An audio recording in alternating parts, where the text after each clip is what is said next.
सभी भक्तों को श्री शिवाय नमस्तुभ्यम ओम नमः शिवाय हर हर महादेव।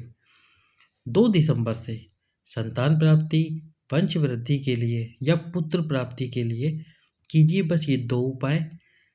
यदि आपने पशुपति व्रत भी कर लिया तो भी आपका उपाय सफल नहीं हुआ, या फिर आपने और कोई उपाय भी किया वो भी सफल नहीं हुआ, तो बस अब 3 महीने के लिए सारे उपाय छोड़ के ये 2 दीपक के उपाय अपना लो।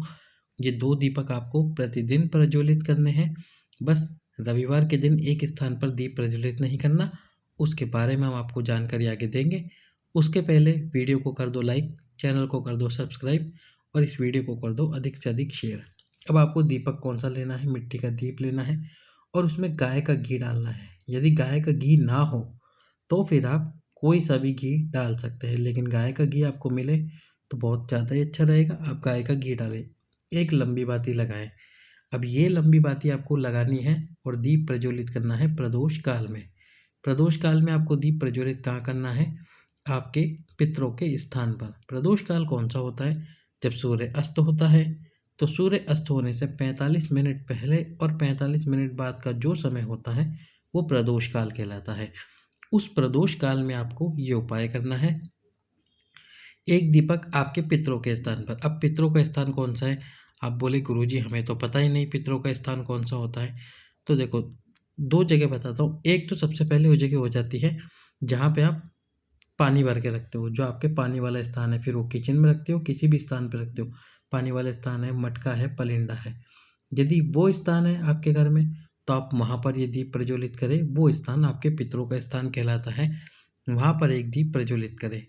पर यदि मान लीजिए आप पानी भरकर नहीं रखते घर के अंदर, तो फिर जहाँ आपका मंदिर है, घर के अंदर जहाँ मंदिर है वहाँ पे आपने आपके पितरों का स्थान तो बना ही रखा होगा। उस स्थान पर आपको ये दीप प्रज्वलित करना है जहाँ आपका मंदिर है, जहाँ आपके पितरों का स्थान आपने बना रखा है। दीप की बाती आपके सम्मुख में रखें, यानी कि जैसे आप दीप प्रज्वलित करेंगे तो दीप की बाती आपकी तरफ होनी चाहिए, आपके विपरीत में ना हो। लंबी बाती का ये दीप आपको प्रज्वलित करना है।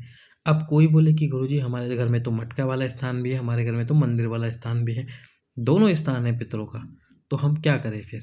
तो आप क्या करें, जो मंदिर वाला स्थान होता है वो ही स्थान पर आप दीप प्रज्वलित करें प्रतिदिन शाम के समय प्रदोष काल में।